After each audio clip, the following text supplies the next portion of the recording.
어, 한 이틀 전에 제가 이제 그 농협 어, 전북 본부 농협 전북 본부의 지점장이신 농협중앙회겠죠? 이순덕 점장님을 이렇게 누구 아는 사람 소개로 직접 만나서 농협 통장을 만들었어요. 아주 예쁘더라고, 빨간색으로. 이제 이 농협 통장이 내년부터 그림값을 이제 투자를 받을 선불 입금을 받을 통장이고, 내년에는 이제 원칙이 일시불이고 2, 30호 주문은 없고 50호 1,000만 원, 100호 2천만 원이에요. 내년부터는. 그리고 이제 일시불이 아니면은 제가 가급적 안 받을 건데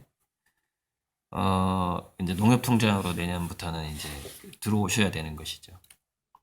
이런 부분들은 철저히 지켜질 것이고, 단 제가 10억, 그러니까 이제 3월 달에 받은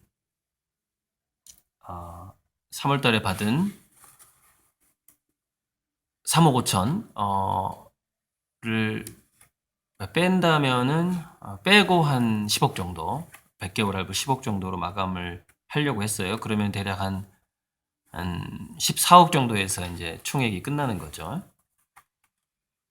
그 정도가 전 적당하다고 생각했고, 100개월 할부를 많이 받게 되면 이제 가격이 싼 상태에서 퀄리티는 낮출 수가 없기 때문에 시간은 똑같이 든단 말이죠.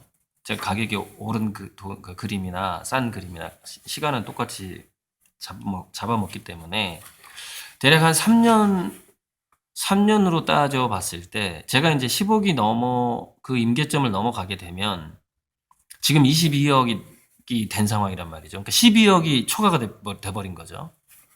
이 상황에서 제가 좀 뭔가를 말씀을 드리는 건데, 그때부터는 대략 5배 정도의 어떤 제 금액적인 손해를 보게 돼 있어요. 그러니까 제 믿음대로 이제 그림값이 올라도 계속 저는 투자자가 이미 더 많이 있다 이렇게 보기 때문에, 지금까지는 제가 이제 사실 서민층한테만 그림을 판 거고 본격적인 컬렉터들한테는 그림을 어쩌면 한 명도 없을 겁니다. 저한테 주문한 사람들이. 왜 그걸 알 수가 있냐면은 최고의 금액을 저한테 투자한 사람의 직업이 학교 선생님이고 학원 원장님이에요. 2억 넘게 투자한 분이. 또 한 분은 카페를 운영하고 있고, 그 다음에 무슨 샵 원장님이에요. 그러니까 이건 중산층이라고 볼 수도 있는데, 자기 현재 노동력이 들어가지 않으면 돈을 벌 수 없는 분들이 지금 2억 이상, 세 분이 투자를 했고, 뭐 1억 5천 정도 하신 분이 지방의 말단 공무원이에요. 그러니까 사실 엄밀하게 말하면 중산층이 제 그림을 산 사람은 한 명도 없다고 봐야 되는 거죠. 이 22억의 돈 중에서. 자, 그런데 왜 이게 12억이 초과를 하게 됐느냐? 저는 이제 이게 초과된 만큼 3년 후에 제 그림값이 10배가 올라갔잖아요. 이건 제가 지킬 거고. 그러면은 그때 이제 전에 말씀드렸지만 제 그림을 50개, 100개 정도 사고 싶어 하는 그런 엄청난 투자자들이 있단 말이죠. 그러면 그분들한테는 제가 이제 100호를 하나에 1억씩 팔 거란 말이죠. 호당 100만 원으로 해서. 그럼 그분에게 하나에 1억씩 팔 수 있는 그 그림을 지금 주문자들에게 하나에 800만 원씩 드려야 되는 상황이거든요. 그러면 그것이 이제 다 이루어진다고 쳤을 때 제가 손해보는 거는 뭐냐면 12억을 투자를 받으면은요, 90억을 손해를 봐요. 그만큼, 몇 개지? 12억이면은, 예, 그렇죠. 거의 100개예요, 100개. 100개 맞을 거예요. 뭐, 이렇게 하면 더 적을 수도 있고. 지금 800만 원이니까, 100호 하나가 9억이 아니네. 아무튼 12억을 투자 받으면은, 어쨌건 800만 원 원가 이렇게 가면 한 10억 정도가 제가 손해를 보는 거죠. 10억? 10억이 아니라 거의 100억이에요. 거의 100억. 거의 100억을 손해 보는 거예요. 12억을 제가 추가로 받으면. 10억까지는 뭐였냐면은 이게 제가 재료비하고 생활비가 충분히 충당되는 돈이었단 말이죠. 근데 여기서 12억이 추가가 돼버리면, 22억이 지금 돼버린 상황이니까. 추가로 받은 거는 고스란히 곱하기 10배로 제가 손해를 보는 거죠. 이 시간적으로 따져봤을 때는.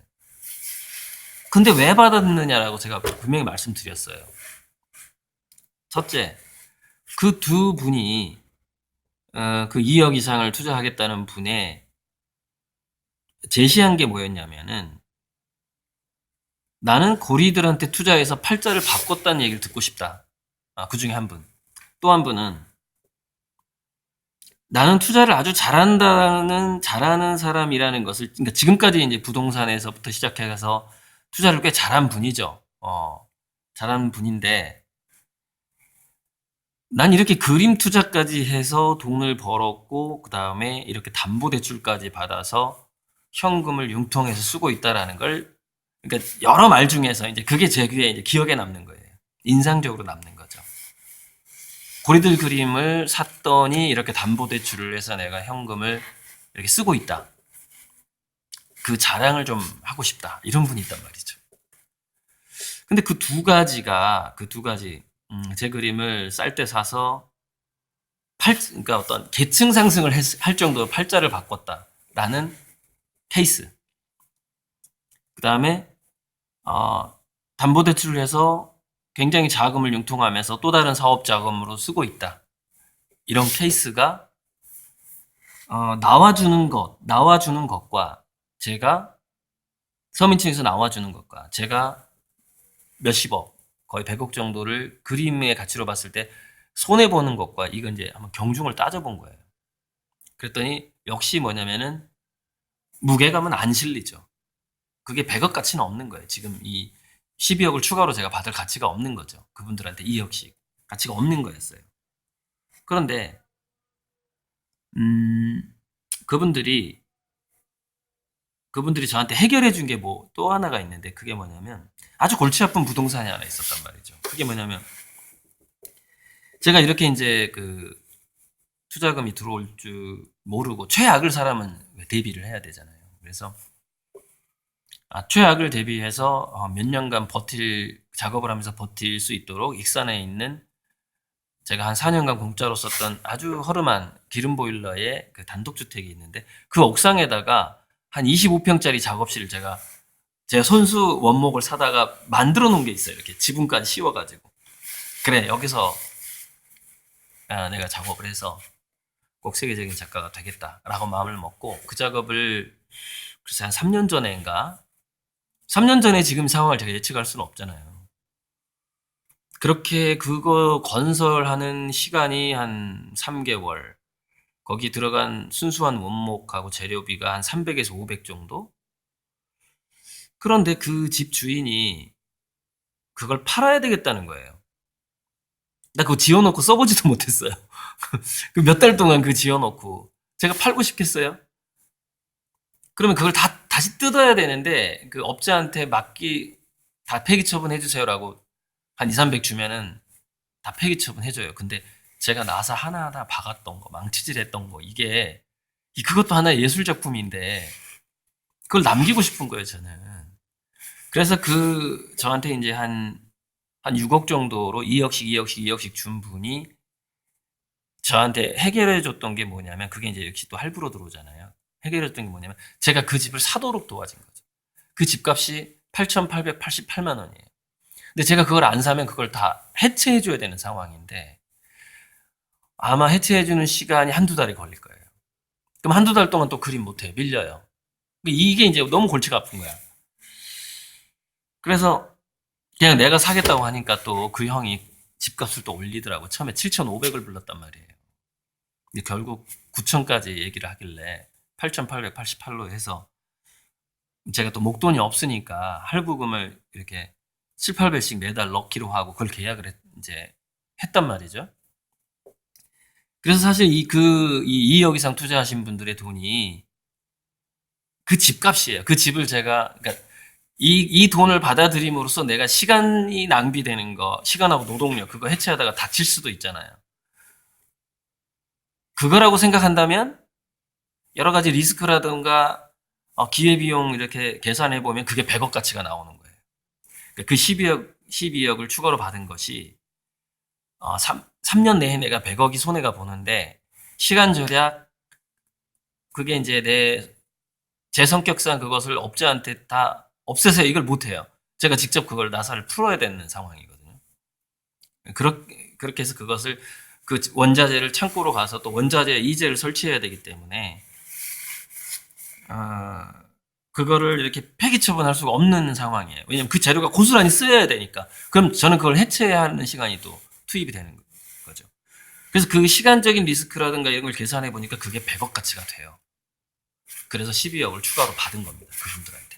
그만한 저는 된다고 봤기 때문에. 왜냐면 그 2달 동안 제가 그림을 그릴 때 어떤 명작이 나올지 모르거든요.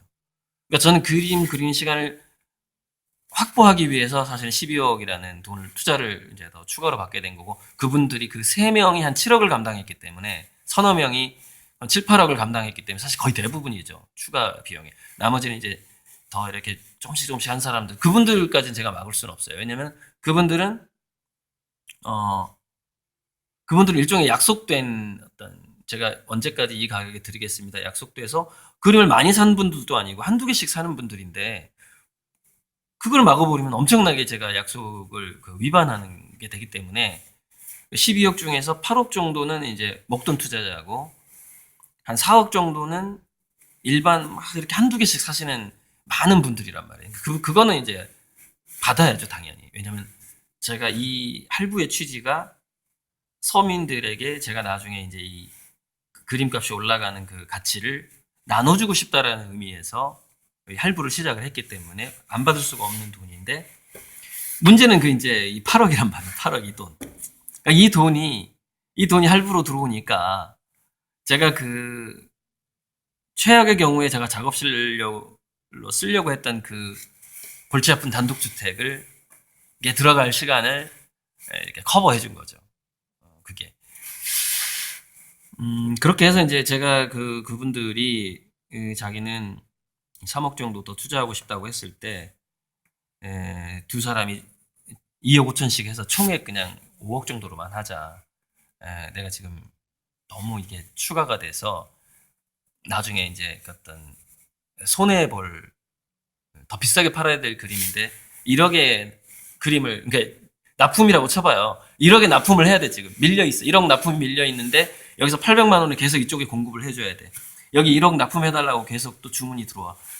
근데 퀄리티는 똑같아. 이 상황이 왔다고 여러분 한번 상상을 해보세요. 저는 그게 올 거라고 보거든요. 올 거라고 믿기 때문에 가급적 추가 주문을 안 받으려고 마음을 먹었던 거예요. 근데 결국엔 제가 제 노동력하고 시간을 아끼기 위해서 받게 된 거죠. 그래서 이제 왜 10억으로 마감하기로 했으면 마감을 해야지 더 추가 투자를 받았느냐라는 생각을 하실 분이 있을 거예요. 거기에 대한 제가 해명을 해드리는 겁니다. 제가 이제 그게 2층을 지었기 때문에 그걸 풀려면 지붕으로 올라가서 나사를 풀러야 돼요. 이거를 그 지은 사람이 저기 때문에 그걸 해체도 제가 해야 되는 거거든요.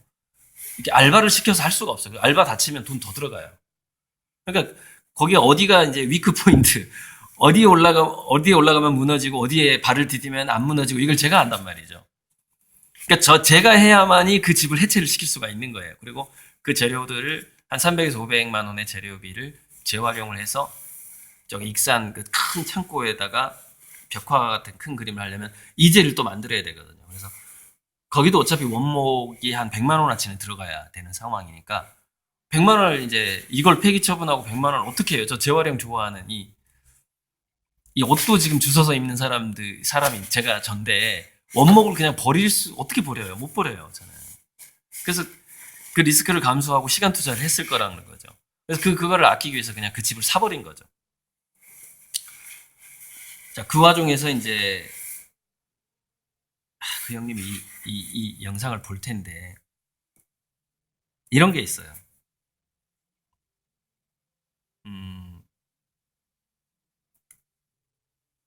이걸 얘기를 해야 되나? 자, 집을 공짜로 쓰게 했어요, 저한테.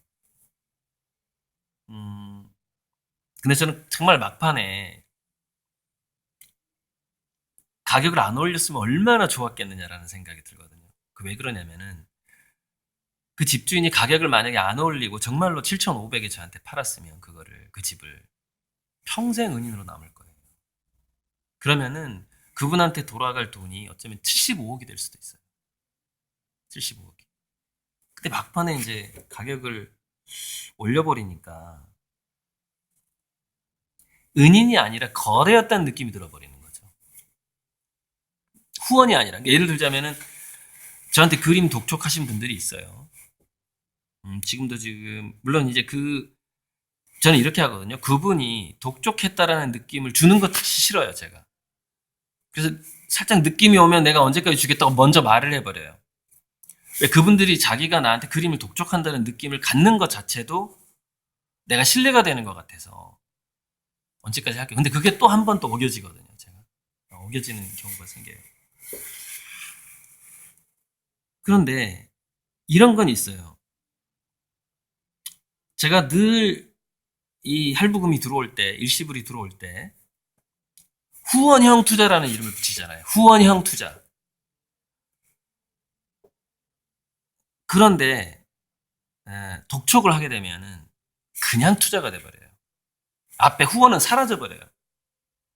거래가 돼버리는 거죠. 이 돈의 의미가 후원이라는 의미가 빠져버리는 거예요. 투자이자 거래가 돼버리는 거죠.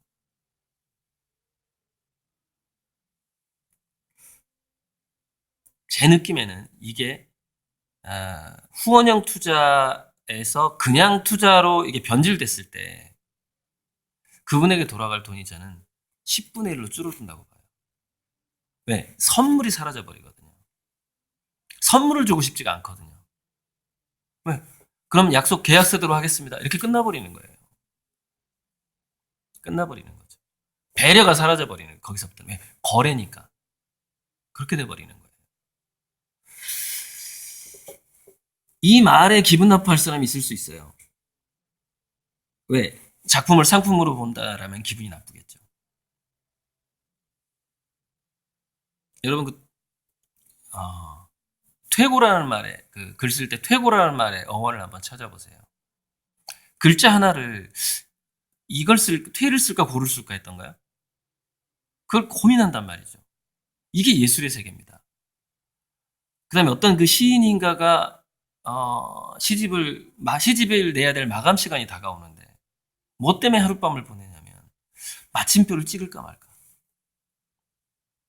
이것 때문에 하룻밤을 보내요. 며칠을 완성을 못하는 겁니다. 시를 99% 완성했는데 1% 때문에 마감을 못 지키는 거예요. 그게 예술의 세계입니다. 그림도 마찬가지예요. 그 시를 짓는 그 퇴고를 하는 그 마음, 그 작가들의 마음. 제가 글을 써보니까 또 알잖아요. 근데 저는 뭐 퇴고 잘 안 하고 막 써버리는데 야 맥락이 중요해, 내용이 중요한 거지 지금. 문장 문법 틀린 거 괜찮아. 그리고 출판은 시기가 중요한 거야. 이렇게 계속 제가 이제 집사람하고 그렇게 얘기를 하거든요. 제때 전달되는 게 중요하다. 그래야 미리 대비할 수 있다, 사람들이. 그래서 저는 그 출판 시기를 더 중요시 여기는데, 퇴교보다. 음, 그래서 이런 겁니다. 심리적인 독촉이라는 게 뭘 만들어버리냐면, 작가로 하여금 퇴고를 못하게 만들어버려요. 마지막 활용점정을 못하게 만들어버리는 거죠. 왜? 압박감이 생기니까. 물론 이 말도 만약에 못 믿으시겠다면, 음, 제가 그 제가 연리 24% 이자를 드리겠다 그랬죠. 그러면 저한테 일시불 한 지 3년이 됐으면 얼마죠? 60, 한 70,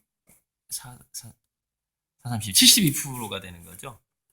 뭐, 한 4년 됐으면 뭐 한 2배가 되는 거고, 그죠? 그, 뭐, 어, 72%든 2배든 100% 2배든 간에 정말 전 원금으로 그냥 드리고 싶어요. 정말로. 돌려드리고 싶어요. 만약에 누군가가 내가 정신적으로 그 금액을 놓고 그림을 기다리느라고 너무 내가 기다리는 게 스트레스를 받았다. 위자료를 청구하면은 그러면은 그분을 뭐 위자료를 한다고 쳤을 때 한 3배, 두세 배 정도 원금에 그렇게 좀 또 드리고 싶어요. 현금으로. 왜 그러냐면은 후원형 투자에서 작가에게 어떤 그 작품에 대한 고민의 시간과 활용 점정의 시간을 빼앗아 버린다면 그게 후원이냐는 것이죠. 후원이 아니에요. 망치는 거예요, 작가를. 망치는 거거든요. 무슨 얘기냐면 그야말로 상업적인 작가로 만들어 버리는 거예요, 저를. 그거 자체가. 제가 이자를 안 주면 못 견디는 사람이거든요, 저는. 예를 들어서 3배 이상 갚지 않으면 못 견디는 사람이에요. 제가. 지금까지 그렇게 살아왔어요. 그래서 남한테 제가 돈을 못 빌립니다. 왜? 난 3배로 갚아야 되니까. 못 빌려요. 빌리면 3배로 갚아야 되는데. 그냥 굶어버리죠. 그렇게 살았어요. 제가 가난했을 때. 제 친구가 매달 150만 원씩 재료비를 후원한다고 했을 때 제가 좋아한 게 아니에요. 일주일 동안 고민 좀 해보겠다. 그랬더니 이게 빌려주는 게 아니라 투자라는 거예요. 투자금은 법적으로 안 갚아도 돼요. 왜? 투자에 실패했으면. 근데 사실 그때 2008년 금융위기가 와버린 거예요. 2007년부터 시작했는데. 그래가지고 미술시장이 확 무너지자마자 얘네들이 발을 빼버리더라고요. 즉 약속한 기한을 안 채우더라고요. 근데 저는 정말 좋은 것만 보기로 그 사람의 단점이 아니라 최초의 그 초심의 선의만 보겠다라고 제가 정말 굳게 맘먹고 투자를 받고 이 돈을 받고 있거든요. 그 친구한테 이제 3배를 돌려주겠다 하고서 이제 얼마 전에 어떻게 된 거냐면 대략 3천이니까 1억을 줄게. 그래서 6천을 한 이미 1,000을 보냈어요. 5천 남았는데 그거 몇 달 내에 끝납니다. 그런데 왜 1억을 안 주고 6천만 주기로 했냐면 난 너가 정말 고맙다. 고마운데 향후에 내 그 그림 100호가 분명히 100억까지 가는 것들이 나올 텐데 내가 너한테 400억 정도는 선물을 하고 싶다. 그러니까 6천만 원만 가져가고 100호 5개는 그림으로 가져가라. 라고 제안을 했어요. 딱 받아들이더라고. 자기는 이미 원금 2배를 챙겼으니까 물론 10년이 넘었지만 그 돈을 후원한 지가 10년 만에 원금 2배 챙기면 뭐 그렇게 나쁜 건 아니잖아요. 예. 은행권으로 봤을 때, 펀드로 봤을 때. 그랬더니 아무튼 그렇게 됐어요. 지금 6월 5일부터 제가 100개월 투자를 선언을 한 것 같아요. 아마 6월 7일 날 처음 3만 원이 들어왔거든요. 6월 7일 날. 그러니까 이분이 300호를 100개월 투자로 한 1호죠. 그 앞에 5천 원 보내신 분은 아마 후원금인 것 같고 이게 이제 6월 7일이죠. 6월 7일부터 오늘까지 이 100개월 투자, 그러니까 100개월 할부인데 일시불 하신 분들이 또 꽤 돼요. 이 중에서. 그리고 정말 제가 잊을 수 없는 분이 이 돈은 이제 아무한테도 알리지 말고 선생님이 은밀하게 쓰세요 하면서 500만 원을 현찰로 주신 분이 계세요.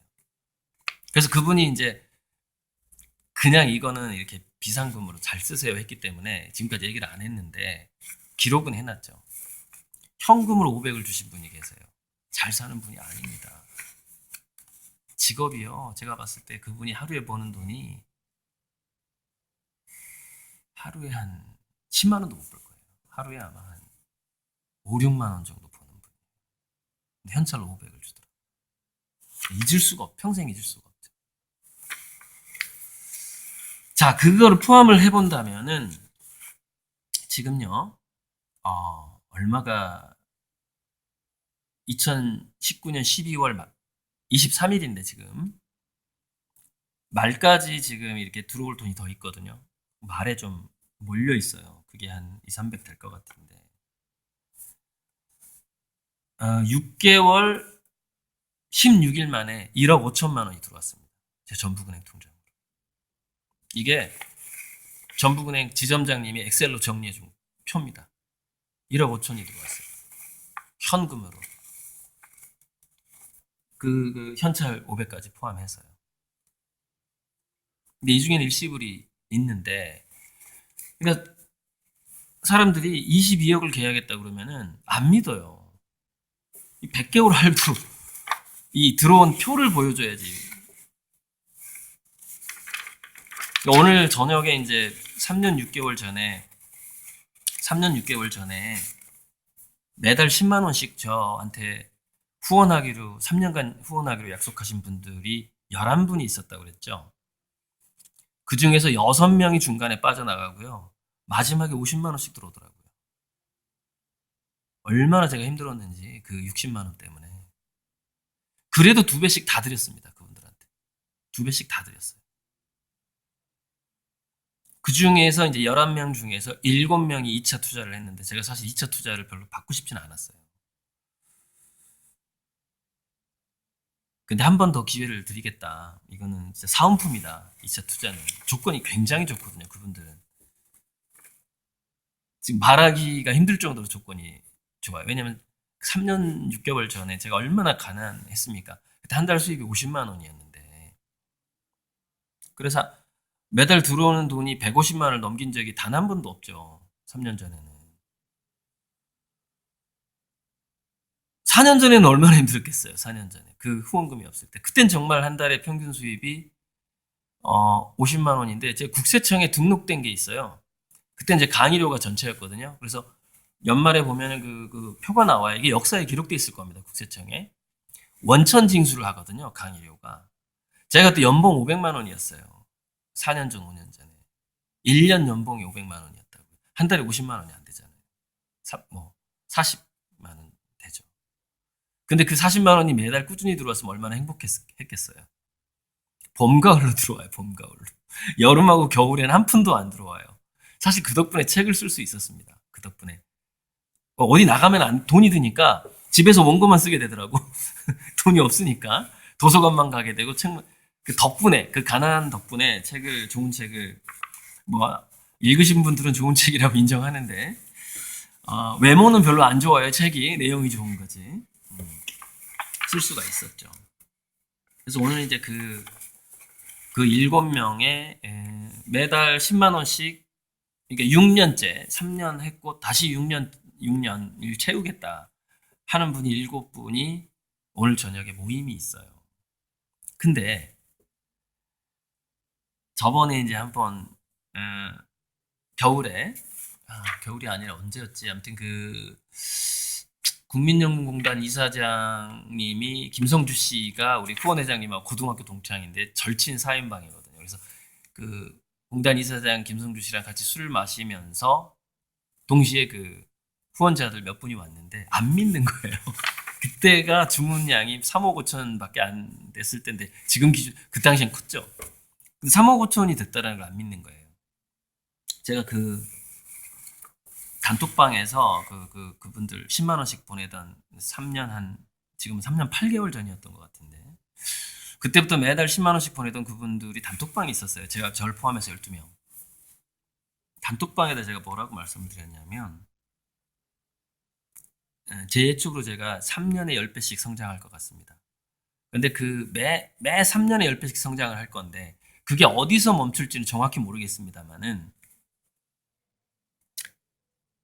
자칫 경단위까지 갈 수 있다. 이 얘기는 제가 지금 내년 3월 달에 하려고 그러는데 자칫 경단위까지 조단위를 뛰어넘을 수 있다는 얘기도 제가 언뜻 했습니다. 믿거나 말거나. 근데 어찌됐건 지금 3년 전에 제 수입하고 월 수입 150하고 지금 매달 들어오는 돈이 20배가 성장을 했어요. 20배. 지금 3천 정도가 들어오거든요. 평균. 네. 오늘 제가 그분들 만나서 얘기를 해야 되는 거예요.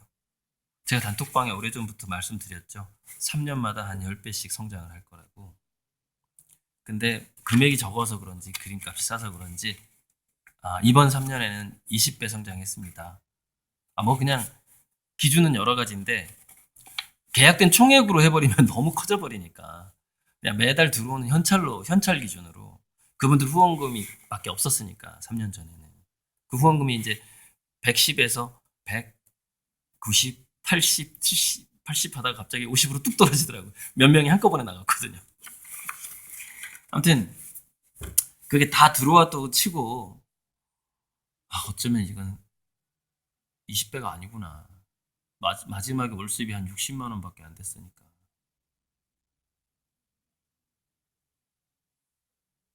20배? 맞나? 60 곱하기 20은? 아니다. 몇을 곱해야 되지? 여러분, 50배 성장했네요.